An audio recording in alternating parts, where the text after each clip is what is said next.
Hello everyone, स्वागत है आपका पॉलिटी पीवाईक्यू के सेकंड पार्ट में। ये वीडियो पहले भी रिकॉर्ड किया था, लेकिन उसमें जल्दबाजी में बहुत सी गलतियां हो गई थी टिक मारने में, तो मैं फिर से इसे रिकॉर्ड कर रहा हूं। तो आप एक बार इसे देख लें, ताकि जो भी इसे मैंने अच्छे से देख लिया है, कोई गलत ना हो इसमें। लेकिन फिर भी अगर कुछ गलती होती है तब कमेंट कर दें, और इसे फिर से आप एक बार देख लें, ताकि अगर उसमें कुछ गलत आपको लगा हो तो इसमें सुधार हो जाए। क्योंकि पीवाईक्यू हो सकता है कि प्री बहुत ही नज़दीक है, तो फिर से रिपीट हो, तो आप उसमें गलती ना करें। तो चलिए देखते हैं। क्वेश्चन नंबर 51 से फर्स्ट पार्ट में 1 to 50 करा दिया गया था। If one nation one election is to be realise in India, which article of the Indian constitution will require an amendment. देखिए, इसमें जो है आर्टिकल 83 क्या है, duration of houses of parliament. ठीक है, पार्लियामेंट की बात कर रहा है। और ये क्या कर रहा है, 172 क्या बात कर रहा है, स्टेट लेजिस्लेचर की। दोनों चेंज करना पड़ेगा। ठीक है, तो इसका मोर than one of the above. Which state does not have a panchayat system. तो कौन कौन सा स्टेट है मैं बताता हूँ एक बार आपको। मिजोरम, मेघालय, नागालैंड एंड दिल्ली। ठीक है, इसमें क्या क्या, मिजोरम, मेघालय एंड नागालैंड आपको दिख रहा है। तो इसका आंसर क्या हो जाएगा, फिर से हो जाएगा more than one of the above. ठीक है, अब आगे चलते हैं हम लोग। इसमें the division of each state into territorial constituencies for the Lok Sabha is done by delimitation commission. The delimitation commission has been free till which year, 2026 से। पता होगा आपको कब कब हुआ है, मैं बताता हूँ। 1952, 1962, 1972 और 2002। ये 2026 तक फ्रीज कर दिया गया है। और अब जो इसमें आपका ये जो सेंसस होगा 2026 का, उसके बेसिस पे फिर से इसमें चेंजेज आएंगे। इसलिए नया पार्लियामेंट भी बनाया गया था कि ज़्यादा लोगों के बैठने की जगह, क्योंकि नंबर ऑफ एमपीज बहुत ज़्यादा बढ़ने वाले हैं अगले इलेक्शन से। The supreme court is a क्या, सुप्रीम कोर्ट इज, इसका आंसर क्या होगा। इसका आंसर देखिए, इसका आंसर बहुत ही कंट्रोवर्शियल था पहले भी। तो इसका अगर आंसर इसका देखा जाए तो इसका आंसर होगा आपका ह्यूमन राइट्स का प्रोटेक्टर भी है, final interpreter of the constitution भी है, इंटरप्रेट करता है कॉन्स्टिट्यूशन को। तो इसका आंसर होना चाहिए ई में क्या होगा आपका आंसर इसका, मोर than one of the above. ठीक है, तो चलिए आगे देखते हैं अगला क्या होगा। To review the financial position of panchayat, the state government constitutes every 5 years as. तो आपको ये पता होगा कि जो ये 243 to 243O, ये आप लोग को पता होना चाहिए। ठीक है, तो इसमें देखिए, इसमें क्या क्या है मैं बताता हूँ आपको। इसमें फाइनेंस कमेटी जो है द स्टेट गवर्नमेंट कंस्टिट्यूट करता है, किसमें है 243, क्या होगा आंसर बताइए, 243I होगा। ठीक है, ये मैं बहुत बार बता चुका आपको, तो ये हमेशा याद रखना। 243I में फाइनेंस कमीशन ही बनाते हैं। अब आगे चलते हैं। The Indian resident is eligible for election for how many times. Indian president जो है वो कितने बार इलेक्शन के लिए एलिजिबल है, तो ये any number of times. US के होते हैं तो 2 बार। ठीक है, who was allotted the portfolio of the labour department in the interim government cabinet of 1946 AD। कौन थे, जगजीवन राम, बिहार के थे, इसलिए जरूरी है ये आपको याद रखना। What is the objective of community development, क्या होगा इसका आंसर, इसका होगा मोर देन एबव। क्यों, हार्मोनियस लाइफ भी, इकोनॉमिक डेवलपमेंट भी, एनवायरमेंटल प्रोटेक्शन भी है, सब कुछ, ह्यूमन कैपिटल भी बनाना। तो इसलिए इसका आंसर हो जाएगा आपका, क्या हो जाएगा इसका आंसर हो जाएगा ई। तो आपको इस चीज़ का ध्यान रखना है। ठीक है, अब आगे चलते हैं। इसमें क्या, which the following is a parliamentary committee relating to delegation of powers to make rules and regulation to the executive. इसमें देखिए, इसमें आप ये देखिए ना, ये क्या बात कर रहा है, डेलीगेशन ऑफ पावर की बात कर रहा है। तो इसका आंसर क्या हो जाएगा, कमिटी ऑन डेलीगेटेड लेजिस्लेशन। क्या होता है ना कि सारा सब कुछ क्या होता है ना कि ये सारा जैसे कोई रूल या कुछ बनता है ना, तो सब कुछ तो पार्लियामेंट नहीं कर सकता है ना, तो उसमें एक कमेटी बनाया जाता है जिसमें कि डिलीगेट किया जाता है पावर्स को, ताकि उस रूल्स और रेगुलेशंस को ये हेल्प कर सके बनाने में। जैसे मेन रूल तो बना दिया जाता है, मेन क्या क्या चीज़ है, लेकिन जो डिटेल रूल्स और रेगुलेशन होते हैं उसके लिए इसे डेलीगेट किया जाता है कमेटी को, उसे कहते हैं committee on delegated legislation. Article 300 of the Indian constitution deals with suits and proceedings. ठीक है, आगे चलते हैं। Judicial process in India is based on, इसका आंसर क्या होगा, इसका देखिए, ये भी अच्छा सवाल है, ये भी रिपीट होगा अगर, तो इसमें भी अभी देखिए, अभी आपका ना ऑप्शन ई हटा दिया गया है। इसलिए क्या है कि अभी आपका हो सकता है कि बहुत सारा इसमें दिक्कत है, तो इसके लिए मैं पहले बताता हूँ इसका आंसर क्या होगा आपका। इसका आंसर होना चाहिए आपका due process of routine law भी है, प्रोसीजर इस्टेब्लिश्ड बाय लॉ भी है। ये चीज़ें दोनों है, judicial process in India is based on. ठीक है, और इसमें कॉन्स्टिट्यूशन की बेस्ड भी है। कॉन्स्टिट्यूशन से अगर आपका कोई पावर ले रहा है, कोई सरकार हो या कॉमन पीपल, तो इसके लिए भी है। तो इसका आंसर हो जाएगा more than one of the above. The first Lokayukta कौन, कहाँ, महाराष्ट्र। ठीक है, कौन थे ये, इनका नाम भी अगर आपको मतलब आपको याद रखना ही चाहिए, इनका भी नाम क्या नाम था इनका, SB कोतवाल। ठीक है, which of the following post was held by A S Anand in late 1990s। इसका देखिए ये जब क्वेश्चन आया था ना, आई थिंक ये क्वेश्चन आपका 66 में आया था। तो 66 में जब ये क्वेश्चन आया था तो उसमें न्यूज में थे, तो चीफ जस्टिस ऑफ इंडिया होगा। Which of the following is not a part of the 11th schedule of the constitution. देखिए इसमें क्या क्या है, 11th शेड्यूल में आपका लाइब्रेरी है, food and for rural sports नहीं है। तो ये चीज़ याद रखिएगा, क्या नहीं है, रूरल स्पोर्ट्स नहीं है, ठीक है। ये किस में आता है, 243G में आता है, power authority and responsibility of panchayat. तो आपको ये याद रखना है, ठीक है। इसमें ज़्यादा आपको दिमाग नहीं लगाना है, बस आपको ये चीज़ याद रखना है कि इसमें किस में आता है, तो रूरल स्पोर्ट्स होगा। How many demands of grants are put before the parliament as a part of annual budget in pursuance of article 113 of the constitution. ये क्वेश्चन जो था ये मतलब ये ऐसा क्वेश्चन था ना जो मतलब किसी को नहीं आया। इसका आंसर था ई था, ठीक है। और ये बस आपको याद रखना है कि आर्टिकल 113 क्या होता है। इस क्वेश्चन जब पढ़ेंगे तो क्या है, annual budget in pursuance to article 113 of the constitution. तो ये डिमांड फॉर ग्रांट से रिलेटेड है क्या, आर्टिकल 113, ये याद रखना। In which year by the national extension service launch, क्या हुआ, 1953, कितना, 2 October 1953। The members of assist legislature council are not chosen by which of the following categories of persons. देखिए इसका मैं बताता हूँ आपको, ऐसे आप करिए 1/3 प्लस 1/3 प्लस 1/3। 1/3 किससे चुने जाते हैं, स्टेट लेजिस्लेचर से। 1/3 किससे चुने जाते हैं, मेंबर्स ऑफ लोकल बॉडीज, ठीक है। 1/3 को 1/6 में तोड़िए, 1/6 में तोड़िए, ठीक है। 1/6 गवर्नर क्या करते हैं, नॉमिनेट करते हैं। 1/6 को 1/12 में तोड़िए, 1/12 में तोड़िए, ठीक है। 1/12 ग्रेजुएट्स, 1/12 टीचर्स, ठीक है। ऐसे आपको याद रखना है तोड़ करके। तो इसमें कौन है, इंडस्ट्रियलिस्ट नहीं होंगे, हो गया D. The split system in the Indian split relates to किससे होगा, पॉलिसी इंप्लीमेंटेशन से, ठीक है। इसमें क्या होता है, एक सेंट्रल सेक्रेटेरिएट होता है, ठीक है, और एक होता है स्टेट सेक्रेटेरिएट। ये दोनों जगह वो पावर्स होते हैं, उसी से इसके लिए है कि जो पॉलिसी भी इंप्लीमेंट होता है इन्हीं दोनों जगह से होता है। ये मेन पावर्स होते हैं सेंटर और स्टेट में। With reference to the finance commission of India consider the following statement. Finance commission is statutory body. The finance commission was set up under article 280 of the constitution, सही है ये। देखिए ये constitutional body, statutory नहीं होगा, 2 हो जाएगा इसका answer. The recommendation made by the finance commission only advisory, ये भी सही है। The first finance commission was set up in 1950, ये गलत है। तो आपका आंसर क्या हो जाएगा, आई थिंक ये 1951 में सेटअप हुआ था, ठीक है। अब इसमें एक सवाल आता है कि फर्स्ट कौन थे, फर्स्ट फाइनेंस कमीशन के जो हेड थे वो कौन थे। तो इसका क्या आंसर हो जाएगा, इसका आंसर आपका हो जाएगा KC नियोगी, ठीक है। 52 to 57 था इनका टेन्योर, तो आंसर हो जाएगा 2 and 3, कहाँ 2 and 3। Who among the following is not a member of the 15 finance commission. देखिए इसका इस सवाल का अभी कोई मतलब नहीं बनता है, ठीक है। इसका कोई मतलब नहीं अभी, इसका ऐसे आंसर तो सुदीप्तो मुंडले होगा। लेकिन मैं आपको अब क्या करता हूँ, मैं आपको 16 फाइनेंस कमीशन के बारे में बता देता हूँ, ठीक है। 16 इसका देखिए, ये पेनगरिया जी जो हैं, पेनगरिया ये कौन है, ये चेयरपर्सन है। पहले नीति आयोग में थे वाइस, ये क्या थे, पहले वाइस चेयरमैन थे, ठीक है। ये चेयरपर्सन है। उसके बाद देखिए मेंबर्स कौन कौन है। ये काम कब से करेगा ये 16 फाइनेंस कमीशन, 1 अप्रैल 2026, ठीक है। अब देखिए इसमें कौन कौन से मेंबर्स है बता देता हूँ, क्वेश्चन आएगा तो इसी पे आएगा। Ajay Narayan Jha, Annie George, Matthew, Manoj Panda, Saumya, Kanti Ghosh, ये पार्ट टाइम मेंबर हैं। और उसके बाद कौन है आपका सेक्रेटरी, कौन है, ऋत्विक पांडे, ठीक है। ये सेक्रेटरी हैं। और ये क्या है, ये है ज्वाइंट सेक्रेटरी किसके, department of revenue finance ministry में, ठीक है। नाम याद रखिएगा। विच of the following not a part of the national development council.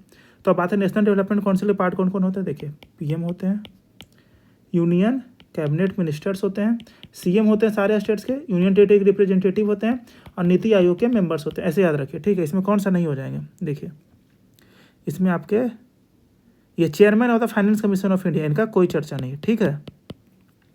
ये planning and programming secretary of the planning and programme implementation ministry, ये नीति आयोग से रिलेटेड होते हैं, तो इसको रखा जाता है, इनको रखा जाता है, डी हो जाएगा। बीच पोर्टफोलियो अंदर प्रसाद है, तो पता है फूड एंड एग्रीकल्चर। टाइम नहीं वेस्ट करना, जल्दी करना। But the purpose of citizenship amendment act 2019 क्या था, to grant citizenship to minority groups of Afghanistan, Bangladesh and Pakistan. The first session of the constituent assembly 9 December 1946, ठीक है। Electoral college for the election of the president of consist of, देखिए Lok Sabha, Rajya Sabha, state legislative assemblies, इसके elected members कहाँ है, D, ठीक है। What constitutes the definition of money bill. Money bill क्या देखिए था, इम्पोजिशन और alteration in regulation of tax.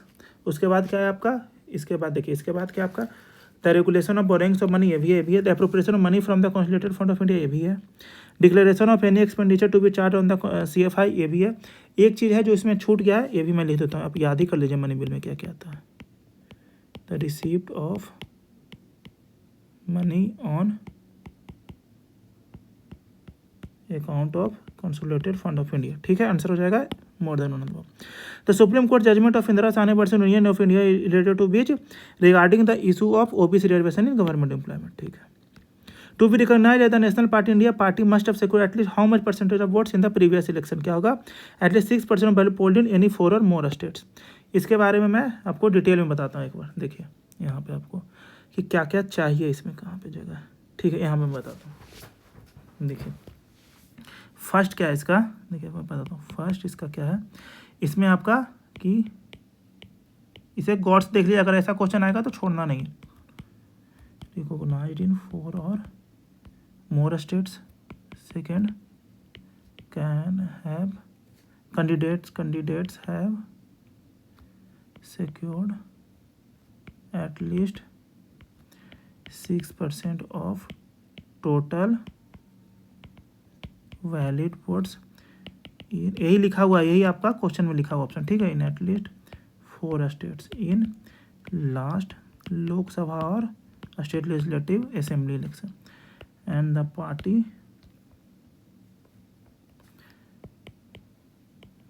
Party क्या है, has at least 4 MPs in the last Lok Sabha, ठीक है, लास्ट लोकसभा। और थर्ड क्या है, 2% of total seats in Lok Sabha from at least 3 states, ठीक है, इसे याद रखना आपको, हो गया। आगे चलते हैं अब। What is the object of cut motion, क्या, to move reduce, cut motion तो रिड्यूस करते हैं एक्सपेंडिचर को, पहला भी आया था बिहार स्पेशल में भी। तो इसका क्या, कट मोशन क्या है, ये काम करता है जो नो कॉन्फिडेंस मोशन, अगर एक कट मोशन पास हो जाए तो सरकार गिर जाती है, क्योंकि इसका मतलब है कि सरकार के पास मेजोरिटी नहीं है। अगला देखते हैं, फॉर्मेशन ऑफ आपका ये DPSP से ये होगा 40 हो जाएगा, इन्फॉर्म सिविल कोड 44 हो जाएगा, ठीक है, agriculture animal husbandry I think 48 हो जाएगा, ठीक है। तो ऐसे आपको अब आगे आगे देखिए, इसमें 40, 44, 48, टाइम कम रहे, जल्दी जल्दी बनाते रहना, ठीक है। तो अब देखिए क्या, एक ए का क्या हो गया, ए का हो गया 5 और बी का क्या हो गया, बी का हो गया आपका 1, बी का 1, ठीक है। अब सी का क्या हो गया, सी का हो गया 2। पहले 2 ऑप्शन में ही देखना, अगर बन रहा है ना तो सही है, 5, 1, 2, ए का 5, बी का कोई नहीं है, ई हो जाएगा, ठीक है, क्योंकि बी का तो 1 होना ही था, बी 1 नहीं है। अगर देखिए बी ही आप चेक करते हैं ना, इतना टाइम नहीं होगा आपके पास, इसलिए मैं जल्दी करा रहा हूँ ना, आपको पेपर की तरह भी सोचना है, ठीक है, नॉलेज कोई नहीं देख रहा, आपको क्वेश्चन सही करना है और नंबर लाना।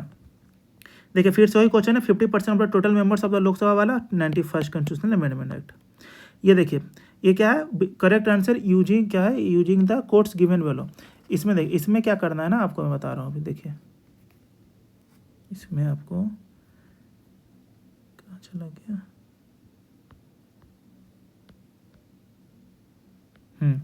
देखिए इसमें आपको देखना है कि कौन किस टाइम पे ये बने थे, ठीक है। तो इसके कारण क्या होगा कि आपको देखना पड़ेगा टोटल कि कब कौन सा था, ये आपको ईयर याद रखना है, ठीक है। तो मैं आपके सारे का ईयर लिख देता हूँ यहाँ पे, देखिए कहाँ गया, CH हनुमंता राव कब आए थे, 1984, GV के राव 1985, अशोक मेहता 1977, LM सिंघवी 1986, बलवंत राय मेहता कब थे, बलवंत राय मेहता 1957। यहाँ पे देखिए, यहाँ पे 1977 नहीं दिया, 1978 क्यों दिया, क्योंकि उन्होंने अपना रिपोर्ट 1978 में किया था सबमिट, ठीक है। तो इसके हिसाब से अब आपको याद हो गया, आपको आंसर से नहीं मतलब, आपको याद होना चाहिए, ठीक है, डेट्स हिसाब से आप आंसर देख लीजिएगा, ठीक है। मैं करा ही देता हूँ, CH हनुमंता राव 1984, क्या ए का 3 है कहीं, ए का 3 मुझे लग रहा है होना चाहिए, देखिए बी का 1, GV के राव 1985, ठीक है, अशोक मेहता का 5, सी का 5, डी का LM सिंघवी क्या 1986 2, ठीक है, बलवंत राय मेहता 1957, ठीक है 4। आपसे ना ये बलवंत राय मेहता वाला 1957 ये 71st में आ सकता है, याद रखिएगा। Prevention of cruelty to animals written which of the Indian constitution, ये कहाँ पे मेंशन है, ठीक है। तो आपको अब इसमें देखना है कि ये कंकरेंट लिस्ट में मेंशन है, ठीक है। ये आपको याद रखना है कि कहाँ पे मेंशन है, ये आपका कंकरेंट लिस्ट में मेंशन है। मैं आपको आगे एक क्वेश्चन में और एक क्वेश्चन आएगा, उसमें मैं आपको बताऊंगा कि कंकरेंट लिस्ट में कौन कौन सा तो बाद में ऐड हुआ था, अभी क्या ऐड है, ठीक है। तो इसका आपको चलिए अगले सवाल पर जाते हैं। Which article in the Indian constitution related with the establishment of the election commission. 324 कहाँ पे देखिए, यह आपको 300 ये जो है ना 324 से 29 याद होना चाहिए। हाई कोर्ट वाला 329 हाई कोर्ट के सारे याद होना चाहिए और सुप्रीम कोर्ट के सारे। एक क्वेश्चन गारंटी आ रहा है। What is meant by rule of law, इसका आंसर क्या होगा बताइए। रूल ऑफ लॉ का 1 act for all and 1 judiciary for all, क्योंकि सब बराबर है, ठीक है। तो इसका आंसर ये हो जाएगा। Which article give the list of 29 functions to be performed by the panchayati raj, ठीक है। इसका क्या हो जाएगा 243G, ये जो था ना कि रिस्पॉन्सिबिलिटी वाला जो मैंने बताया था पहले। When was the citizenship act pass 11 December 2019, ठीक है, याद रखिए। The legislative origins of the 73rd constitutional amendment act can be traced back to which constitutional amendment bill, ये क्या होगा 64th। ये राजीव गांधी लाए थे, राजीव गांधी जी लाए थे इसे 1989 में लाए थे और राज्यसभा में पास नहीं हो पाया था, ठीक है। ये सब आपको याद रखना है। Which of the following is not the characteristic of decentralisation, क्या है टू इंस्टिल नॉन कॉन्फिडेंस एवं लोगों एक नेगेटिव में आपको टर्म खोजना है, इसमें खोज लिया बस आंसर होगा। Which act is not the landmark in the development of the constitution to British rule, देखिए 1773 था, चार्टर एक्ट वगैरह था, 1990 गवर्नमेंट ऑफ इंडिया एक्ट था, लेकिन ये तो आज़ादी के बाद था ना, क्यों रहेगा, तो इसका आंसर हो जाएगा D. Award which act Jawaharlal Nehru had said we were provided with a car with all brakes and no engine, देखिए ऐसे सवाल आएगा, इसका ट्रिक बताता हूँ। ये ऐसे एक्ट की बात करेगा जैसे बहुत कुछ हो, जैसे इसमें 1935 का बात हो रहा है, जिसमें बहुत चीज़ें रहेगी उसी को तो क्रिटिसाइज करेगा ना। 1909 को क्या ही बोलेंगे, बस यही बोलेंगे ना कि इसने पाकिस्तान बनाने सबसे बड़ा रोल प्ले किया, मुस्लिम को अलग से इसने एक अलग डिवाइड एंड रूल कोशिश किया, यही कर सकते हैं ना। लेकिन जो बड़ी बातें हैं वो बड़े एक्ट में होगा 1935। When was the provision of article 35 including in the Indian constitution, देखिए ये किससे रिलेटेड है, ये आपका कश्मीर से रिलेटेड है और ये कब आएगा, आज़ादी के आसपास आएगा, ठीक है। ये आया था मई 1954 में, है 1954 का, हाँ ठीक है। अब आए इसमें the ground of judicial review in India is, देखिए इसमें क्या है ना कि पहले इंडिया जब बना था ना तो शुरू में कुछ सालों तक इंडिया में फॉलो हो रहा था, आपका क्या फॉलो हो रहा था, ये फॉलो हो रहा था आपका क्या, procedure established by law. Court का ऐसा कहना था कि अगर इसमें आपका जो लॉ में लिखा है वही हम मानेंगे, ठीक है। और बीपीएससी ने जहाँ तक मुझे याद है ये बी ही माना था, प्रोसीजर इस्टेब्लिश्ड बाय लॉ माना था। लेकिन अभी जो कोर्ट है वो ड्यू प्रोसेस ऑफ लॉ को भी फॉलो करता है, ठीक है। अब आगे चलते हैं। एक जैसे एक क्वेश्चन था ना पहले, कौन सा नंबर था मैं बता रहा हूँ, एक सेकेंड। अभी एग्जाम है ना तो कोई आपको कंफ्यूजन नहीं रहना चाहिए, ठीक है, इसलिए आप थोड़ा टाइम दीजिए, मैं देख लेता हूँ।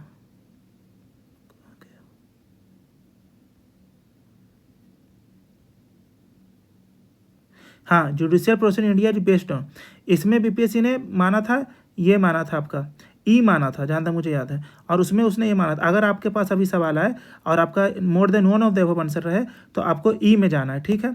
और अगर सिर्फ रहे तो प्रोसीजर इस्टेब्लिश्ड बाय लॉ में जाना, समझ गए दोनों डिफरेंस। अगर ई ना रहे, अभी ई जैसे नहीं है तो मोर देन वन अगर आंसर ना रहे तो प्रोसीजर इस्टेब्लिश बाय लॉ में जाना है। और अगर मोर देन वन दे, जैसे डी में भी देता है कोई मोर देन वन, तो आपको उसके साथ जाना, समझ गए। The special election to fill the vacant seat of legislature, जो बाई के लिए इलेक्शन करते हैं, ठीक है। The election of president in India is carried by, आपको पता है किसके द्वारा होगा, by the member of both the houses of parliament and the elected members of state legislative assembly, क्या होगा, by the parliament and state legislature. Who presides over the joint session of parliament, क्या होगा, speaker. The executive power of the central government is vested in constitution by, किसके द्वारा होता है, executive power of the central government, क्या, president. Sorry क्या दिया answer, the executive power of the central government is क्या, vested in the constitution by, हाँ president ही होना चाहिए। 124 constitutional amendment is related to, ये देखिए ये आपका बिल है यहाँ पे, amendment bill is related to, ठीक है, क्योंकि अभी यहाँ तो गया ही नहीं है, ठीक है। तो 1 amendment bill is related to क्या होगा आपका, EWS, on the basis of which constitution amendment panchayati raj was given है constitutional 73rd। Who take decision for conducting panchayat elections, कौन लेते हैं, स्टेट गवर्नमेंट, सेंट्रल नहीं, डिस्ट्रिक्ट नहीं, इलेक्शन कमीशन नहीं। Which of the following Indian states है the largest number of members in the state legislature, देखिए इसमें आप याद रखिए अरुणाचल प्रदेश का क्या है, इसका आपका 60, हिमाचल प्रदेश 68, मणिपुर 60, मेघालय 60। ये क्वेश्चंस नहीं बनेंगे तो आपको इसको मतलब छोड़ देना है, मतलब पेपर में कोई दिमाग ज़्यादा नहीं लगाना। ऐसा कुछ आपको दिखे ना कि हिमाचल प्रदेश नॉर्थ में आ जाता है, वहाँ पे ज़्यादा पॉपुलेशन होगा, बाकी ये सब नॉर्थ ईस्ट में हो सकता है कम पॉपुलेशन हो, इस तरीके से मार सकते हैं। ठीक, in the Indian order of presidents who among the following comes first. देखिए इसके बारे में मैं बताता हूँ, इसका मतलब एक ट्रिक होता है जिसे मैं आपको बता रहा हूँ। देखिए इसमें ना बहुत ही अच्छा सवाल पूछा था। क्यों पूछा था? इसमें जो आपको दिख रहा है ना, कहाँ दिख रहा हो, chief justice of high court, ये 14 नंबर पे आते हैं। ठीक है, और chairman of UPSC, chief election commissioner computer, और ये सब साथ में 9A पे आते हैं। ठीक है, इस तरीके से आपको याद रखना है, समझ गए ना। इसलिए इसका आंसर हो जाएगा more than one of the above. तो ये इसलिए अच्छा क्वेश्चन बन जाता है ना, क्योंकि इसमें आपका क्या है कि मोर than one of the above इन्हें आंसर टिक करवाना था, और इसमें आपको नॉलेज चाहिए, समझे। बिना नॉलेज का आप मार नहीं पाते।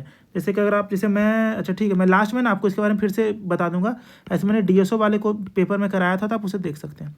बीच of the following statement is correct regarding parliamentary form of government. तो क्या होता है दैट, देखिए इसमें क्या होता है कि एग्जीक्यूटिव, यही गलत हो गया था। ठीक, इज रिस्पॉन्सिबल टू लेजिस्लेचर। ठीक है, तो इसका क्या आंसर हो जाएगा? देखिए एग्जीक्यूटिव, लेजिस्लेचर रिस्पॉन्सिबल एग्जीक्यूटिव, नहीं जो नहीं, नहीं, तो आंसर ई हो जाएगा। ठीक है, which of the following was constituted under the panchayati raj system. तो क्या होगा? ग्राम पंचायत, खा पंचायत, काश पंचायत नहीं। Which of the following characteristic not true for unitary form of government. Swift decision होगा, फ्लेक्सिबल भी होगा, इन्फॉर्मेटिव भी होगा, लेकिन लार्ज कंट्री के लिए बहुत गलत होगा। Which one of the following constitutional remedies also known as postmortem. देखिए यहाँ पे मैं आपको यहाँ पे एक सेकंड का, यहीं पे मैं बता देता हूँ कि कौन सा क्या होता है। ठीक है, प्रोहिबिशन क्या होता है। देखिए प्रोहिबिशन क्या होता है ना, आप गौर से सुन लीजिएगा कि इसमें क्या होता है कि जो ट्राइब्यूनल है या जो सब कोर्ट है, उसे क्या कहा जाता है कि आप अपना जो जुरिडिक्शन है उसे आप एक्सेस नहीं जा सकते हैं, मतलब कि जो सरपास नहीं कर सकते हम लोग जुरिडिक्शन को, तो प्रिवेंट करता है। प्रोहिबिशन में प्रिवेंट करता है सुप्रीम कोर्ट, हाई कोर्ट, कि ठीक है आप जितना आपका जुरिडिक्शन है उसी में आप अंडर जुरिडिक्शन ही आप जो है अपना फैसला दे सकते हैं। ठीक है, ये किसके खिलाफ होता है? जुडिशियल एंड क्वासी जुडिशियल के खिलाफ, इसे जुडिशियल एंड क्वासी जुडिशियल। ठीक है, अब आते हैं स्टेटोरी, ये होता है टू सर्टिफाई। इसमें क्या होता है आपका कि ये आपका, जैसे कि मान लीजिए कि यहाँ पे आपका कोर्ट ने कोई फैसला दे दिया, समझ रहे हैं, उसके बाद कोर्ट बोलते, उसके जब मैंने लोअर कोर्ट ने फैसला दे दिया, तो इसमें क्या होता है कि ये सुप्रीम कोर्ट और हाई कोर्ट कहता है कि आपने जो फैसला दिया है वो अपने जुरिडिक्शन को पार करके दिया है। ठीक है, तो इसलिए क्या होता है कि आपका जुरिडिक्शन उसमें था नहीं, आपने फैसला दे दिया, तो उसे फिर सुप्रीम कोर्ट हाई कोर्ट अपने पास वो केस ले लेता है कि आपका इसमें जुरिडिक्शन नहीं, तो आपने फैसला कैसे दिया। तो इसमें ये क्या है, ये भी जुडिशरी एंड क्वासी जुडिशरी के लिए यूज होता है। ठीक है, मैंडामेस में होता है टू कमांड। टू कमांड मतलब क्या होता है आपका, यहाँ पे देखिए बता रहा हूँ मैं। टू कमांड में होता है कि आपका पब्लिक अथॉरिटी, पब्लिक कॉर्पोरेशन और इन्फीरियर कोर्ट्स इस पे लगता है। ठीक है, public authority, public corporations and courts, सब कोर्ट्स जो होता है। ठीक है, इस पे लगता है, प्राइवेट पे नहीं लगता है। ठीक है, ये कुछ काम अगर ना कर रहा हो तो कमांड करता है कि काम आपको करना होगा। और कोबरंटो क्या होता है कि कोई सरकारी ऑफिस अगर गवर्नमेंट ऑफिस होल्ड कर रहा है तो क्या वो उसके लिए इलिजिबल है होल्ड करने के लिए? नहीं है, तो कैसे होल्ड कर रहा है उसे हटाना है। तो इसमें कोबरंटो होता है। क्यों? क्योंकि वो तो होल्ड कर चुका ना, तभी जाकर देखता है कि होल्ड करने लायक है नहीं। अगर कोबरंटो ना रहे ऑप्शन में तो स्टेटोरी भी होगा, लेकिन अगर दोनों है तो कोबरंटो होगा, याद रखिएगा। ठीक है, इस चीज़ को भूलना नहीं है, अगर दोनों होगा तो क्या होगा? कोबरंटो होगा। ठीक है, इस चीज़ को हमेशा याद रखिएगा। देखते हैं आगे। ए जज of the supreme court may resign is of by writing to president, इसमें तो कोई डाउट ही नहीं। Who was the first chairman of the backward class committee? देखिए ये कौन थे? काका साहब केलकर। सेकंड के कौन थे आपको बताना। सेकंड बैकवर्ड क्लास कमेटी के हेड कौन थे? बहुत इस पर बहुत हुआ, बवाल हुआ था, इसमें क्वेश्चन भी आया था। ठीक है, बहुत इस पर मतलब बहुत धरना हुआ था पूरे देश में, पूरा देश जलने लगा था इसके। अब बताइए कौन थे? The chairman of the state public service commission appointed by, किसके द्वारा? Governor of the state. ठीक है, किसके द्वारा अपॉइंट होते हैं? ये मतलब स्टेट, जैसे बीपीएससी है, बीपीएससी के चेयरमैन जो है वो, उनका नाम, बीपीएससी का चेयरमैन तो आप सब जानते होंगे, उनका नाम जरूर आप कमेंट करिए। ठीक है, in order to be chosen as a member of Lok Sabha person must be not less than the age of, देखिए लोकसभा है तो 25 साल, राज्यसभा होता 30 साल। ठीक है, आप समझ गए इस चीज़ को, याद रखिए। The governor of a state is appointed by, किसके? प्रेसिडेंट के द्वारा। In which article of the constitution of India by the provision for reservation of schedule caste in the Lok Sabha made, ये 330, आई थिंक 330 ही है जहाँ तक मुझे याद है। और आप इसका, अब आपका क्या ड्यूटी बनता है इसमें? आपको अब इसमें आपको बताना है कि शेड्यूल कास्ट के लिए क्या है। ठीक है, तो आपको अब शेड्यूल कास्ट के लिए इसमें आपको कमेंट करना कि शेड्यूल ट्राइब्स के लिए क्या है, शेड्यूल कास्ट 330 है। The president is a part of the parliament, ठीक है। पार्लियामेंट का क्या होता है, देखिए parliament equal to Lok Sabha plus Rajya Sabha plus president, ठीक है। मैं जल्दी करा रहा हूँ कि आप जल्दी से देखिए, मतलब 20-25-30 मिनट में खत्म करना, ठीक है। सीट नहीं करते पार्लियामेंट में, वोट नहीं करते। Which on the following article direct the state to organise village panchayat 40। In which ये सब ना ऑप्शन नहीं देखना, सीधा आपके मन में 40 आना चाहिए, कोई डाउट नहीं, 40 खोजो मारो tick. In which one of the following years पर Sarkaria commission which was empowered to recommend changes in centre submitted its report. अच्छा, सबमिटेड इट्स रिपोर्ट की बात कर रहा। तो देखिए इसका आंसर क्या होगा, इसमें आपका पहले तो आपको पता होना चाहिए कि सरकारिया कमीशन आया कब, ठीक है। अब जब सरकारिया कमीशन आ गया तो इसने रिपोर्ट कब सबमिट किया, ये भी आपको पता होना चाहिए। देखिए तो इसमें बात करते हैं आपका कि ये कब आया, सरकारिया कमीशन आपका आया, रिपोर्ट सबमिट किया 1988 में। तो इसका आंसर क्या होना चाहिए, इसका आंसर आप देखिए ये आया तो आपका कितना 1983 में। ये सब कुछ ये सब लोग पढ़ते हैं, लेकिन ये रिपोर्ट कब सबमिट किया ये लोग पढ़ना भूल जाते हैं, ठीक है। तो इसका आंसर 1988 नहीं है, तो ये होना चाहिए E, none of the above. Under which one of the following articles is the formation of finance contract 280। Option नहीं देखना है सब में। अटॉर्नी जनरल आर्टिकल 76, ठीक है, ये सब आपको याद रखना है। अब देखिए इसमें आते हैं, ये क्या है, the attorney general of India जो अपॉइंटेड बाय प्रेसिडेंट।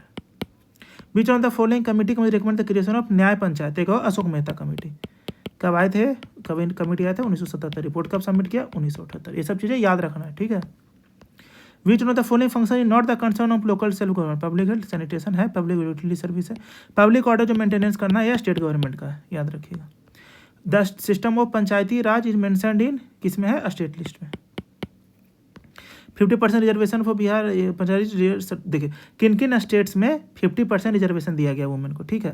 जैसे हमारा जो आर्टिकल 243D है ना, इसमें लिखा है कि 1/3 तो होना ही चाहिए, ठीक है, 1/3 तो होना ही चाहिए, लेकिन इन स्टेट्स ने ये जो है ये 50% दे चुके हैं। तो इसका आंसर हो जाएगा 1 2 3 4। Money bill can be presented only in Lok Sabha. ये चीज़ें देखिए ये बहुत आसान आता है पॉलिटी। अगर आप गलती करेंगे ना, इसमें आर्टिकल क्या है, आर्टिकल 110, ठीक है। आगे देखिए, what is the nature of the Indian constitution, federal in nature but unitary in spirit, ठीक है। ये सब चीज़ें कौन बोला है इन्होंने, BN बैनर्जी, ये भी याद रखें। हु अपॉइंट्स द जजेस of supreme court of India, कौन करते हैं जजेस ऑफ सुप्रीम कोर्ट, प्रेसिडेंट। कोई डाउट नहीं होना चाहिए। कौन सा आर्टिकल है, 124 का 2, ठीक है। Who is the x official chairman Rajya Sabha, vice president. एक क्वेश्चन और आएगा कि कौन ऐसा है जो कि उसके चेयरमैन तो होते हैं लेकिन उसके मेंबर नहीं होते हैं। देखिए उस भी आएगा, उसमें भी यही आंसर होगा, vice president. The prime minister of India responsible to whom, किससे, लोकसभा। ये कहाँ लिखा है, किस आर्टिकल में लिखा है, आर्टिकल 75। काउंसिल ऑफ मिनिस्टर्स की बात करता है आर्टिकल 75, रिस्पॉन्सिबल टू लोकसभा। और प्राइम मिनिस्टर क्या होता है, head of council of ministers. What is the minimum age for member of parliament, देखिए लोकसभा है तो हो जाएंगे 25, राज्यसभा है तो हो जाएंगे 30। ये चीज़ें आपको याद रखना है, ठीक है। और जब पार्लियामेंट पूछ लिया है तो यहाँ पे इसने कुछ क्लियर नहीं किया कि किसके बारे में बात कर रहा है, ठीक है। तो यहाँ पे आंसर आपका नन ऑफ द अबव भी हो सकता है, और चाहे तो 25 के साथ भी जा सकता है BPS से, ठीक है। आई थिंक जब ये क्वेश्चन आया था तो नन ऑफ द अबव के साथ गया था। What is the retirement age of जज ऑफ सुप्रीम कोर्ट, 65 ईयर्स। बहुत ही आसान सवाल है, सबको पता होगा, ठीक है, 65 ईयर्स। ऐसे सवाल गलत नहीं होने चाहिए। UPSC के चेयरमैन का कितना है, आप ये भी बताइए, ये भी कमेंट करिएगा कितना UPSC चेयरमैन का, ठीक है। Who is the highest civil service officer, सीधा पता होना चाहिए, कैबिनेट सेक्रेटरी। कैबिनेट सेक्रेटरी आपने चर्चा भी सुना होगा कि किस में IAS बन गया है, ये तो हो सकता है कैबिनेट सेक्रेटरी तक चला जाए। 22 में IAS बना है, हो सकता है, अरे 29 में बना नहीं जाएगा, या बार सुनते होंगे, इसलिए याद रखिए cabinet secretary. Which officer of the government of India has right to take part in proceeding of parliament of India even though he is not a member. आपको पता कौन है, अटॉर्नी जनरल, आर्टिकल 76, ठीक है, article 76। Vote on account is meant for, देखिए इसके मैं बताता हूँ क्या है। इसमें क्या होता है कि मानिए कि बजट आपका 1 अप्रैल के पहले पास नहीं हो रहा है, ठीक है। 1 अप्रैल पहले ये हो रहा है आपका 1 मई को पास, मान लीजिए। मतलब बजट तो आपका लोकसभा में फाइनेंस मिनिस्टर ने वो मतलब कि ये दिखा, मतलब वो प्रेजेंट कर दिया, लेकिन वो पास नहीं हुआ। आपको तो पहले तो सारा पार्लियामेंट से पास कराना होता है, ठीक है, बजट। अगर वो बजट आपका पास नहीं हो रहा है तो इसमें क्या होगा कि आपका 1 मई को 1 महीना, 1 अप्रैल से 1 मई तक का खर्च कहाँ से आएगा, क्योंकि आपको जो बजट पिछला था वो तो 31 मार्च को खत्म हो गया। इसके लिए होता है वोट ऑन अकाउंट, इसके लिए सी होगा answer, appropriate funds pending passing of budget, जो 1 महीने का। इसी को कम करने के लिए अब 1 फरवरी को बजट पास होता है। समझे क्यों होता है 1 फरवरी को, अभी पूछा था सवाल खुद से कि 1 फरवरी को क्यों होता है। यही कारण है कि 31 मार्च तक बजट पास हो जाए और वोट ऑन अकाउंट वाला मैटर ही ना हो, ठीक है। Constitutional day of India celebrated on November 26। A seat of an MP can be declare vacant if he absent himself from the house for a continuous period of 60 days लिखा हुआ है, ठीक है। क्या लिखा हुआ है? 60 डेज।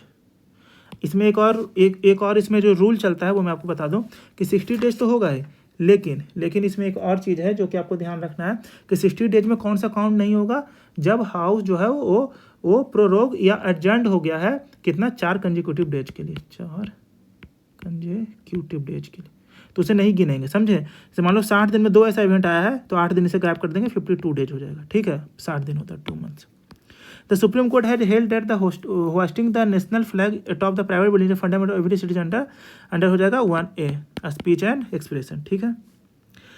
सीधा आर्टिकल 19 पर टिक मारना है, दिमाग नहीं लगाना है, आएगा तो 19-20 आएगा, 1A 1B ये सब नहीं जाना, 19 पर टिक मार देना। The expression socialist by introducing the preamble of Indian question by which amendment 42। मैं बता रहा हूँ ना, इसमें 80% ऐसे सवाल हैं जिसमें आपको ऑप्शन नहीं देखना, आपको पता होना चाहिए सीधा।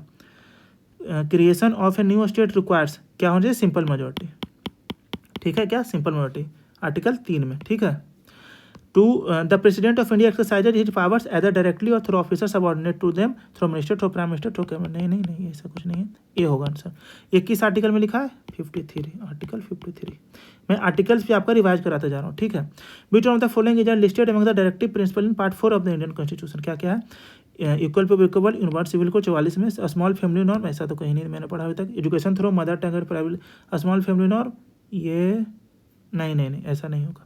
तो क्या है? 138 है ना, इसमें देखिए, ये भी नहीं मैंने पढ़ा कहीं। एजुकेशन थ्रू मदर टंग, ये भी नहीं पढ़ा कहीं। तो इसका आंसर क्या हो जाएगा आपका?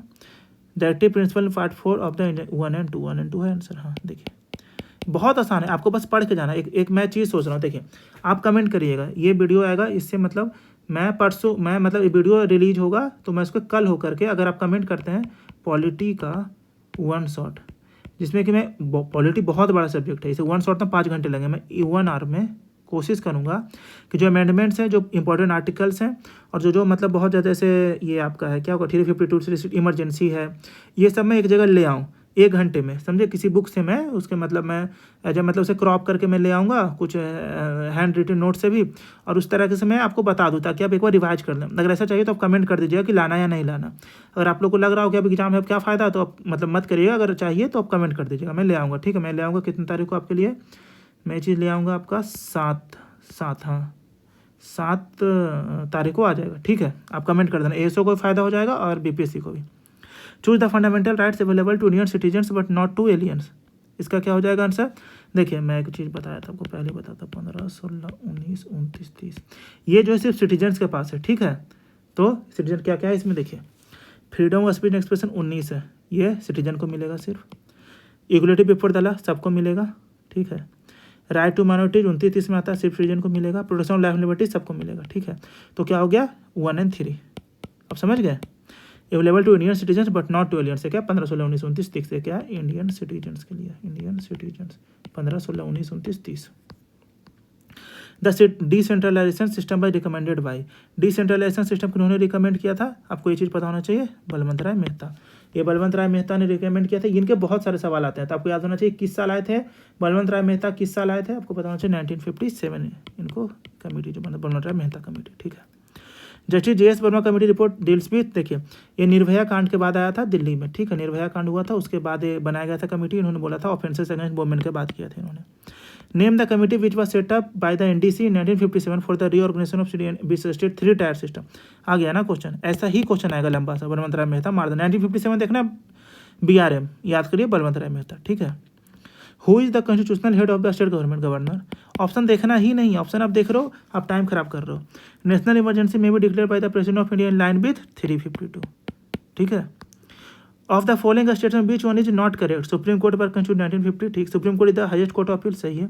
Supreme court can hear from any high court except from court martial, ये भी सही है। Supreme court can hear from any, नहीं, डी गलत है, ठीक है। तो आंसर हो जाएगा बीच वन इज नॉट करेक्ट, तो इसका आंसर हो जाएगा, क्या हो जाएगा इसका आंसर हो जाएगा डी। तो मतलब मैं तेज करा रहा हूँ, लेकिन आप ऐसा मत समझना, मैं इसीलिए मैं तेज करा रहा हूँ क्योंकि एक बार मैंने पहले से कराया था, और दूसरी बात है कि अभी आपके पास टाइम नहीं है, तो आप बस देखते जाओ, रिपीट होगा, बस टिक मार देना, ठीक है। इससे 1-2 क्वेश्चन रिपीट होगा, मैं बता रहा हूँ अभी भी। Of the following statement which one is not correct. The Rajya Sabha is powerless money matter, हाँ सही है। मनी बिल सॉरी ये कभी नहीं। The Rajya Sabha is to pass bill within 40 days after their pass bill Lok Sabha, ठीक है। ये मतलब अच्छा मनी बिल के बारे में बात कर रहा है ना, मनी बिल के बारे में। द राज्यसभा में पास और return the bill with some recommend, ठीक है। तो मनी बिल के बारे में हो रहा है, तो यहाँ पे हो जाएगा बी। क्या हो जाएगा इसका आंसर? इसका आंसर हो जाएगा आपका बी, ठीक है। क्या बात है। Which of the following rights conferred by the constitution of India is also available to non citizen. फिर आ जाइए 15, 16, 19, 29, 30। इसके सिवा जो भी है सब होगा। ये देखिए फिर 19 है, नहीं होगा। ये भी 19 है, ये भी 19 है, ठीक है। फिर इसे हटा दिया गया बाद में, लेकिन जब ये क्वेश्चन आया था तब मतलब कि तब ये मान रहा था बीपीएससी, ठीक है। तो इसमें आपको तब हो जाएगा आर्टिकल 32 ए हो जाएगा आंसर। ये अभी फ्रीडम टू एक्वायर प्रॉपर्टी अभी तो नॉन सिटी इसे भी मिल रहा है, मतलब क्या होता है बाहर के जो लोग हैं उन्हें भी मिलेगा, बस एलियंस को नहीं, एलियन जो सिटीजन उन्हें नहीं। एलियन मतलब एलियन नहीं, उन्हें क्या बोल सकते हैं, जिनसे हमारा लड़ाई चलता है ना, उन्हें कोई टर्म यूज करते हैं, होस्टाइल कुछ टर्म यूज करते हैं, मतलब कुछ तो टर्म यूज करते हैं, उनको नहीं है फ्रीडम टू एक्वायर प्रॉपर्टी, लेकिन हाँ बाकी लोग कर सकते हैं। एग्रीकल्चर प्रॉपर्टी नहीं कर सकता है कोई, लेकिन बाकी प्रॉपर्टी कर सकते हैं। और ऐसे देश के लोग जिनसे हमारी लड़ाई चलती है वो नहीं कर सकते हैं, ठीक है। तो हो जाएगा ए। जनवरी 26 was selected as the date for the inauguration of the constitution because the Congress independence day in 1930, ठीक है। आपको कमेंट करना है कि 1929 में कहाँ सेशन हुआ था कांग्रेस का। अब ऐसे ही रिवीजन होगा, ठीक है, एज ए टेस्ट। तो ठीक है। द राज्यसभा कंसिस्ट ऑफ, देखिए 250 मेंबर्स। देखिए इसमें क्या है 250 मेंबर्स होते हैं, उसमें से क्या है 12 जो होते हैं वो नॉमिनेट होते हैं प्रेसिडेंट के द्वारा। इसका आंसर हो जाएगा C. The public accounts committee submit report to, किसे करते हैं? Public accounts committee, speaker of Lok Sabha. ये पब्लिक अकाउंट्स कमेटी ये होते हैं, ये आपका कमेटी बनाया जाता है इसमें, जो कि मतलब इसमें एज जो आप जो पैसे जो खर्च कर होते हैं उसके बारे में अभी देखते हैं। यहाँ पे लोकसभा में एक एज ए चेक करते हैं, ये आपका किस पे? एग्जीक्यूटिव पे, मतलब जो सरकार है उस पर एज ए चेक रखते हैं, ठीक है। In which house is the presiding officer not a member of that house. ये मैंने क्वेश्चन बताया था आपको, क्या है? राज्यसभा, जो कि वाइस प्रेसिडेंट होता है। If the post of president है vice president who officiated as the president of India, कौन? Chief justice of India. पहली बार क्या हुआ था कि जाकिर हुसैन इनका डेथ हो गया था, ठीक है, और वीवी गिरी इन्होंने रिजाइन कर दिया था वाइस प्रेसिडेंट से, तो मोहम्मद हिदायतुल्लाह, ठीक है, इनको प्रेसिडेंट बनाया गया था, प्रोविजन लाया गया था, ठीक। व्हाट इज सीक्वेंस नंबर से Pratibha Patil as the president of the India, president of India, ठीक है। तो इसमें देखिए, इसमें मैं आपको बताता हूँ, इसमें कैसे आपको याद रखना। ये जो थे 12th नंबर पे थे, ठीक है, ये थे 12th नंबर पे। 13 कौन हुए? प्रणब मुखर्जी, ठीक है, प्रणब मुखर्जी जी। 14 रामनाथ कोविंद जी, और 15 कौन है? द्रौपदी मुर्मू जी, ठीक है। ये आप याद रखिए। ये bill presented in parliament becomes an act after assent जब होता है, देखिए कहाँ एसेंट लिखा हुआ, president has given his assent. Fundamental duties were incorporated in the constitution of India by the 42nd। Option देखना ही नहीं है। How many language recognise Indian language in the constitution, क्या है? रीजनल लैंग्वेज, ठीक है ना। 22 है अभी, जब ये क्वेश्चन आया था उसमें 14 थे, तो अभी इसका आंसर डी हो जाएगा। According to our constitution the Rajya Sabha नहीं कभी डिजॉल्व नहीं हो सकता। और ये किस आर्टिकल में लिखा हुआ है ये भी आपको पता होना चाहिए कि ये किस आर्टिकल में लिखा है, ठीक है। It is not subject to dissolution. ये किस आर्टिकल में लिखा हुआ है आपका? ये लिखा हुआ 83A में, 83A में, याद रखिए। ये हाई कोर्ट जज addressed he letter of resignation to, high court का जो रेजिग्नेशन किसे देंगे? प्रेसिडेंट को ही देंगे, ठीक है। As a non member who can participate in the proceeding of other house of the person, फिर से अटॉर्नी जनरल, आर्टिकल 76।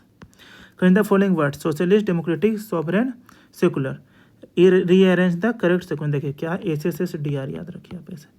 तो क्या है? एस पहला है sovereign, socialist, secular, democratic, Republic, ठीक है। अब क्या है देख लीजिए आप, पहले क्या होगा? सॉवरेन, तो हो जाएगा सी, फिर सोशलिस्ट ADB, CADB कहाँ है? ए, ठीक। बीच कंट्रीज गवर्नमेंट रिपोर्ट इन्होंने येलो बुक, देखिए इसमें मैं आपको एक चीज़ बता देता हूँ, अभी आराम से सुनिएगा। ब्लू, मैं शुरू करता हूँ ब्लू से। ब्लू बुक ब्रिटिश, ये क्वेश्चन नहीं आएगा लेकिन एक बार देख लीजिए, कोई दिक्कत नहीं है देखने से। Green Italy and Iran, white Germany, Portugal and China, ठीक है। ऑरेंज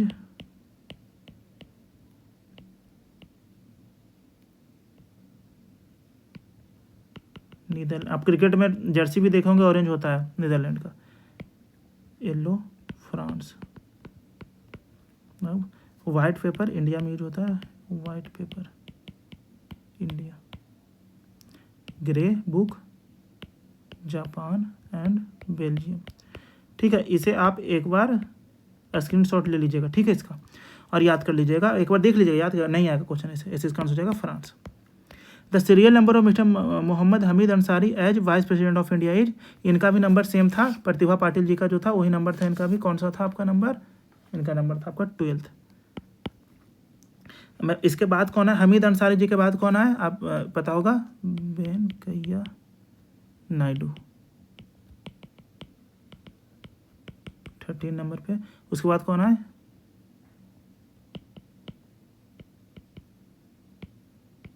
फोर्टीन नंबर पे। Which of the following article of the constitution of India related to liberty of press, article 19। Which of the following constitutional amendment acts was said to a mini constitution, 42nd। Which of the following can the president of India be impeached, कैसे होंगे? लोकसभा राज्यसभा कहीं से हो सकते हैं, state legislative assembly की जरूरत नहीं है, तो हो जाएगा बाय द पार्लियामेंट। तो इसका आंसर क्या हो जाएगा आपका? इसका आंसर हो जाएगा बाय द पार्लियामेंट। ये किस लिए हो सकते हैं एक बार यहीं पे पढ़ लीजिए आप, ठीक है, वायलेशन ऑफ द कॉन्स्टिट्यूशन, ठीक है, ये आर्टिकल 61 में है, याद रखिए। ये क्या होगा कि 1/4 ऑफ द, जिस भी हाउस में शुरुआत होगा उसके मेंबर साइन करके देंगे इम्पीचमेंट के लिए, फिर 14 दिन का नोटिस मिलेगा। उसके बाद 2/3 of the majority of total membership of the house, दोनों में से जब पास होंगे तभी इम्पीच होंगे, ऐसा अभी तक नहीं हुआ। विच of the following subjects is in the concurrent list, देखिए इसमें भी एक चीज़ मैं बताता हूँ। 42nd अमेंडमेंट में स्टेट से कंकरेंट में 5 चीज़ें डाली गई। पहला एजुकेशन, दूसरा फॉरेस्ट्स, तीसरा वेट्स एंड मेजर्स, ठीक है, चौथा प्रोटेक्शन ऑफ वाइल्ड एनिमल्स, ठीक है, पांचवा एडमिनिस्ट्रेशन ऑफ जस्टिस। ये पांचों का क्या था? ये पांचों पहले था आपका स्टेट लिस्ट में, लेकिन जैसे पता है 42nd से सेंटर को बहुत पावरफुल बनाने का कोशिश किया गया था। इसके कारण क्या था कि इसे डाल दिया गया आपका कंकरेंट में, तो कंकरेंट में दोनों का चलता है, स्टेट का भी और सेंटर का भी उस पर, तो इसलिए इसे कर दिया गया। तो इसलिए आपका आंसर क्या हो जाएगा यहाँ पे? देखिए इन द कंकरेंट लिस्ट क्या है? एजुकेशन है, ठीक है। अब देखिए एग्रीकल्चर क्या है स्टेट में जो मेन है क्या है? एग्रीकल्चर। तो अब देख लें पुलिस, प्रिजन, यूपीएससी ने पूछा था प्रिजन किसके अंदर आता है, ठीक है। अब देखिए पुलिस भी हो गया। डिफेंस जो है, डिफेंस है यूनियन के अंदर, और क्या क्या है? बैंकिंग है, और क्या है? इंश्योरेंस है, ठीक है, याद रखिए जी। Be sequence true for the following post of Indian constitution. देखिए ये क्या है ना, इसमें फिर वही बात है कि जो मैंने बताया था ना, बाद में आपको बताऊंगा। देखिए ये जो है आपका यहाँ पे देखिए बताता हूँ। सबसे पहले आते हैं प्रेसिडेंट फर्स्ट नंबर पे, उसके बाद नंबर 1, नंबर 2 वाइस प्रेसिडेंट। इसको डिटेल में जाना तो डीएसओ की वीडियो मैंने बताया है, लेकिन आपको इससे काम हो जाएगा, ठीक है। फिर पीएम, फिर गवर्नर, फिर फॉर्मर प्रेसिडेंट, उसके बाद डिप्यूटी पीएम, उसके बाद सीजेआई, फिर सीएम, और फिर जजेज ऑफ सुप्रीम कोर्ट, और उसके नीचे चीफ इलेक्शन कमिश्नर। देखिए ऐसे आप याद करिएगा। देखिए एक बार आप एक जगह देख लीजिए, इसे स्क्रीनशॉट लेना है तो ले सकते हैं ऐसे करके। इसमें है कि आपके सारे तो नहीं, लेकिन हाँ मेजॉरिटी बन जाए, क्योंकि अब याद आपका होगा नहीं, ठीक है। ऐसे डीएसओ वाली वीडियो मैंने बताया, उसमें जाकर आप देख सकते हैं। तो इसका आंसर क्या हो जाएगा? इसका आंसर हो जाएगा आपका क्या? सबसे पहले हो जाएगा गवर्नर ऑफ स्टेट्स, ठीक है, 2 जगह है। उसके बाद क्या हो जाएगा? सीजेआई, ठीक है, 7 नंबर पर मैंने बताया सीजेआई, फिर चीफ मिनिस्टर, और फिर चीफ इलेक्शन कमिश्नर, ठीक है। तो इसका आंसर हो जाएगा आपका, आई थिंक इसका आंसर होना चाहिए बी। तो आप एक बार ना इस चीज़ को आप जाकर डीएसओ वाली वीडियो में देख लीजिएगा, वरना गूगल कर दीजिएगा। Recommendation to the president of India on the specific union state fiscal relation made by the, कौन करता है ये? Finance commission, article 280। अब देखिए इसमें आ गए, who accords recognition to various political party India national regional party, आपको पता है इलेक्शन कमिश्नर होगा। कौन? Election commission. 3 tier system Panchayati Raj consist of क्या क्या? ग्राम पंचायत, पंचायत समिति, जिला परिषद। पिछले बार मैंने जब किया था मैंने गलती से ब्लॉक समिति को ही मार दिया पंचायत समिति समझ के, ठीक है। तो which is not among the powers of panchayati raj, क्या क्या नहीं है, इम्प्लीमेंटेशन ऑफ लैंड रिफॉर्म, ठीक, judicial review, implementation of property elevation, judicial review नहीं है पंचायती राज के पास, ये आपको याद रखना है। जुडिशियल रिव्यू कहाँ है, जुडिशियल रिव्यू आपके कोर्ट्स में होते हैं, ठीक है, वो भी हाई कोर्ट सुप्रीम कोर्ट में, ठीक है, तो ये आंसर नहीं होगा। Who holds the power to increase the number of जजेज इन सुप्रीम कोर्ट, देखिए जजेज इन सुप्रीम कोर्ट पूछ रहा है, ठीक है, तो पार्लियामेंट होगा। अगर जजेज इन हाई कोर्ट जजेज इन हाई कोर्ट पूछता तो क्या होता, जल्दी से आप बताइए, जजेज इन हाई कोर्ट पूछता तो क्या होता, सॉरी उल्टा बोल दिया मैंने, ये जल्दी में, ठीक है, जजेज इन सुप्रीम कोर्ट पूछ रहा है ना, तो इसका आंसर होगा पार्लियामेंट, ठीक है, पार्लियामेंट ही तो बोला मैंने। और जजेज इन हाई कोर्ट पूछता तो इसका आंसर हो जाता प्रेसिडेंट। पिछले पार्ट में मैंने क्वेश्चन कराया था, ठीक है, दोनों में ही अंतर है। 69 में पूछा था कि जजेज इन हाई कोर्ट पूछ दिया था तो प्रेसिडेंट, सुप्रीम कोर्ट तो parliament. Panchayati Raj in India represents, क्या होगा, डिसेंट्रलाइजेशन ऑफ पावर, ठीक है, उसके बाद पार्टिसिपेशन ऑफ पीपल, ठीक, कम्युनिटी डेवलपमेंट, इसका आंसर होना चाहिए डी, इसका आंसर क्या हो जाएगा, ऑल ऑफ द एबव, ठीक है, इसका आंसर हो जाएगा D. Who appoint the chairman of union public service commission, president, कौन अपॉइंट करेंगे, नॉर्मल सी बात है, प्रेसिडेंट करेंगे, ठीक है। इसके बाद देखते हैं land reform comes under subject of state list, ये कैसे याद रखना है आपको, केरला में लैंड रिफॉर्म अच्छा हुआ, ठीक है, केरला में, बिहार में उतना नहीं हुआ, समझे, इसे आपको याद रखना है कि स्टेट में होगा तभी तो एक जगह हो रहा है, साउथ में ज़्यादा अच्छा हुआ, नॉर्थ में उतना नहीं हुआ लैंड रिफॉर्म, इसीलिए आपको प्रॉस्पेरिटी में भी डिफरेंस दिखता है, तो इसलिए आपको ऐसे याद करना है कि स्टेट लिस्ट में था तभी तो नहीं हो पाया, समझ रहे हैं आप इस बात को, ठीक है, आगे चलते हैं अब। Members of Rajya Sabha elected for a period of 6 years, ठीक है, बहुत ही आसान सवाल। Prime minister of India generally member of Lok Sabha, मतलब जरूरी नहीं है, मनमोहन सिंह राज्यसभा से थे, लेकिन ये मेंबर ऑफ लोकसभा जनरली होते हैं। तो देखिए इसमें क्या है आपका, इसमें मैंने आपका सारा क्वेश्चन करा दिया, ठीक है, सारा क्वेश्चन आपका हो गया, और इसमें अगर कुछ गलत, मैंने कोशिश किया गलत ना हो, तो अगर गलत हो भी गया तो आप कमेंट कर देंगे, पिन कर दूंगा मैं, क्योंकि अभी टाइम नहीं है, मतलब कि इसमें ज़्यादा समझाऊंगा आपको, ये लास्ट वीक हम लोग मतलब पहुंच चुके हैं लास्ट वीक में, ठीक है, तो आप जल्दी से वीडियो देखिए और वो कमेंट कर दीजिएगा पॉलिटी का वो चाहिए क्या वीडियो, जिससे मैं जल्दी कुछ रिवीजन करा दूँ 1 घंटे में, जैसे आप वहाँ क्वेश्चन डायरेक्ट सॉल्व कर पाए, ठीक है, आप कमेंट जैसा करिएगा ऐसा मैं कर दूंगा। तो तब तक के लिए keep revising and have a nice day.